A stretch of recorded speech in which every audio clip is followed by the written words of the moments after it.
صدقہ جاریہ یعنی ایسے رستے میں مال خرچ کرنا کہ جو مرنے کے بعد بھی اس کا اثر باقی رہے. مثال کے طور پر اگر کوئی شخص جیسے ایک عمارت تعمیر کراتا ہے، کوئی اسکول بنواتا ہے، مدرسہ بنواتا ہے، ہاسپٹل بنواتا ہے، سرائے بنواتا ہے یا سڑک بنواتا ہے یا کچھ بھی عام انسانوں کی بھلائی کے لیے اپنا پیسہ خرچ کرتا ہے، تو جب تک وہ عمارت باقی رہے گی، عمارتوں کو بھی تو پرانی کیا کہتے ہیں، آثار قدیمہ یہ لفظ بولتے ہیں نا، تو وہ بھی انسان کے آثار میں، جیسے بادشاہ بڑی بڑی عمارتیں بنوا جاتے ہیں، کوئی تو مسجدیں بنوا جاتے ہیں اور کوئی مقبرے بنوا جاتے ہیں اور کوئی اور مانیومنٹس بنوا جاتے ہیں، تو جس نے جو بنوایا اس کے لیے وہ کیا بن گیا، اس کی یادگار بن گیا، اس کے آثار بن گیا. انسان اپنے روپے پیسے سے کچھ بھی تعمیر کرواتا ہے، کچھ بھی بناتا ہے، کوئی کتاب چھپواتا ہے، کوئی لٹریچر تیار کراتا ہے، کوئی مسجد بنواتا ہے، کوئی اسکول بناتا ہے، نیکی اور بھلائی کے کاموں میں سے کہیں پر بھی انسان جو اپنا پیسہ لگاتا ہے وہ بھی اس کے آثار شمار ہوتے ہیں.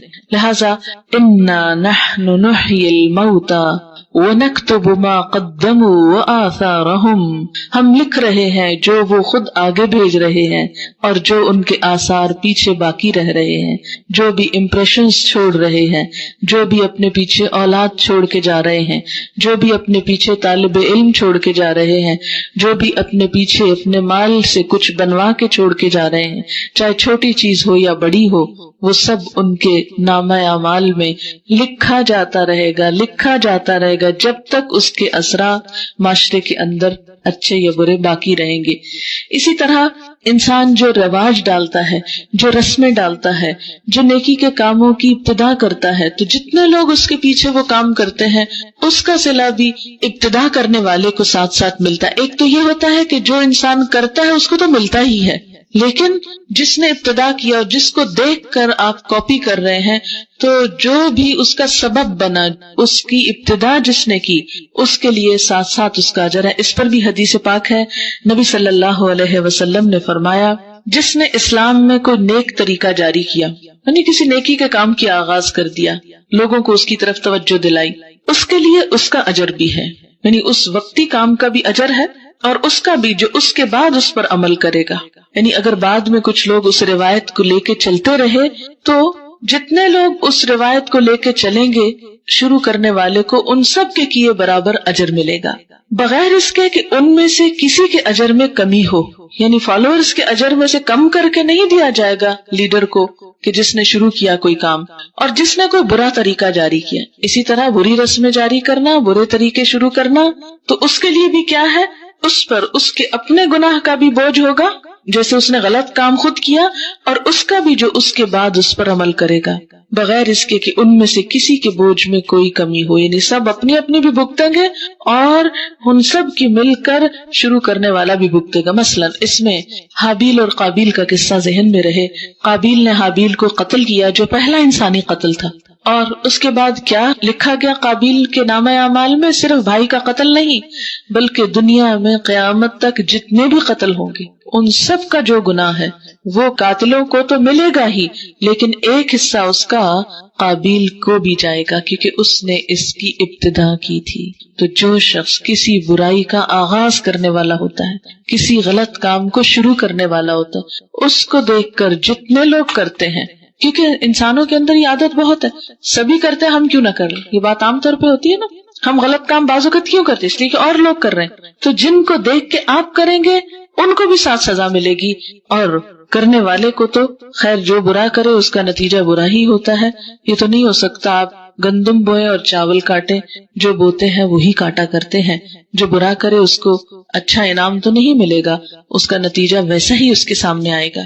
اس لیے ہمیں اپنے اعمال کے بارے میں ایک طرف تو کانشیس ہونا ہے، وقتی طور پر بھی اچھے کام کرنے ہیں، لیکن ساتھ ساتھ ان کاموں کی بھی فکر کرنا ہے کہ جو ہمارے دنیا سے جانے کے بعد باقی رہ جائیں، وہ روایتیں بن جائیں، وہ اچھے کام کی شروعات ہو جائیں کہ جس کے بعد وہ انسان کے لیے نامہ اعمال میں اضافے کا سبب ہو.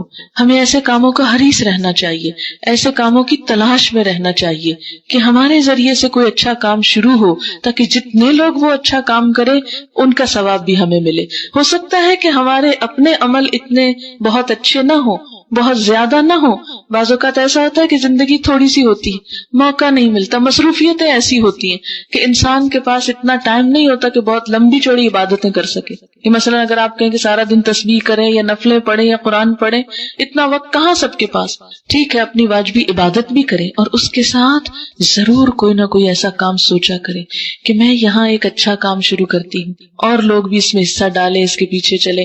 اب مثلا جس شخص نے یہ مسجد بنوا دی، اب جب تک یہ عمارت بنی ہوئی ہے جتنے لوگ آتے ہیں نماز پڑھتے سب کو تو اجر ملے گا، اس کے ساتھ اس بنوانے والے کو ہر نمازی کی نماز کا ثواب ساتھ جائے گا. یہ کہ چھوٹی سی بات تو نہیں. یعنی ایک تو اپنی نماز ہے نا جو کہ گھر میں بیٹھ کے پڑھے. ہم اپنی نمازیں زندگی میں کتنی پڑھ سکتے؟ دن میں 5 ہی پڑھ سکتے ہیں، 5 سے زیادہ تو کہاں پڑھتے ہیں. 5 بھی کر لیں تو بڑی بات ہے. اور کہاں یہ کہ اس مسجد میں 500 نمازی روز نماز پڑھے مثلا، یا 500 نمازیں ہوں تو اس شخص کو اپنی ایک نماز کا بھی ثواب اور ان 500 نمازوں کا بھی اجر. اب یہ نہیں ہو سکتا بسا اوقات کہ ہم ساری مسجد بنوائیں، لیکن کچھ نہ کچھ حصہ تو ڈال ہی سکتے ہیں نا. ہم کیوں یہ سمجھتے ہیں کہ یہ انتظامیہ کی ذمہ داری ہے، وہ صابن خریدے اور رکھے، ہم کیا کریں، ہم تو مہمان ہیں، آتے ہیں چلے جاتے ہیں. لیکن ہمیں ایسی چھوٹی چھوٹی چیزوں پر خود نظر رکھنی چاہیے. کہاں کس چیز کی کمی ہو گئی، کیا چاہیے، کتنا چاہیے، کیسے چاہیے. میں جب داخل ہوتی ہوں تو مجھے معاف کیجیے اگر آپ کو میری بات اچھی نہ لگے، لیکن میں جہاں جاتی ہوں میں ایسی چیزوں پر توجہ دلاتی ہوں. کرٹیسائز نہیں کرتی، میں صرف احساس دلاتی ہوں، کیونکہ ہم لوگ آنکھیں رکھتے ہوئے بھی کچھ چیزیں دیکھ نہیں پاتے. وہ عورت جو ہر وقت مسجد کی صفائی میں لگی رہتی تھی، اس کا شوق کیا تھا؟ بس وہ مسجد نبوی صاف کرتی. جب وہ فوت ہو گئی تو صحابہ کرام نے لاوارث عورت سمجھ کر اس کو رات کو دفنا دیا. نبی صلی اللہ علیہ وسلم اگلے روز مسجد تشریف لائے تو دیکھا کہ وہ عورت جو ہر وقت مسجد کی صفائی میں لگی رہتی تھی. تو آپ صلی اللہ علیہ وسلم نے صحابہ سے پوچھا کہ وہ عورت کہاں ہے. بتایا گیا کہ وہ تو فوت ہو گئی تھی رات کو، تو اس کو ہم نے خود ہی جنازہ پڑھ کے دفنا دیا. آپ صلی اللہ علیہ وسلم نے فرمایا کہ بتاؤ مجھے اس کی قبر کہاں ہے. اور پھر صحابہ کرام کو ساتھ لیا اور اس کی قبر پہ جا کے دوبارہ جنازہ پڑھایا اور اس کے لیے دعا کی. اتنی امپورٹنس دی اللہ کے رسول صلی اللہ علیہ وسلم نے اس عورت کو جو دنیاوی اعتبار سے کوئی بڑی شان و شوکت والی نہ تھی، لیکن اس کا شوق کیا تھا؟ مسجدوں کو آباد کرنا. تو ہم سب کا بھی فرض بنتا ہے کہ ہم اپنی عبادت گاہوں کو، ہم اپنے دینی شعار کو، ہم اپنے دین کو اس طرح زندہ کریں، اس طرح اس کی بہتری اور خوشحالی کے لیے کوشش کریں، چاہے چھوٹی چھوٹی ایفرٹ کیوں نہ ہو. کیونکہ یہ آثار ہے ہمارے، یہ نشان ہے ہمارے مسلمانوں کا، ایک تبلیغ کا مرکز ہے. لہٰذا ان چھوٹی چھوٹی چیزوں سے ہم اپنے آپ کو دین کے کاموں میں اور اجتماعی خدمت کے کاموں میں پارٹیسپیٹ کر سکتے ہیں.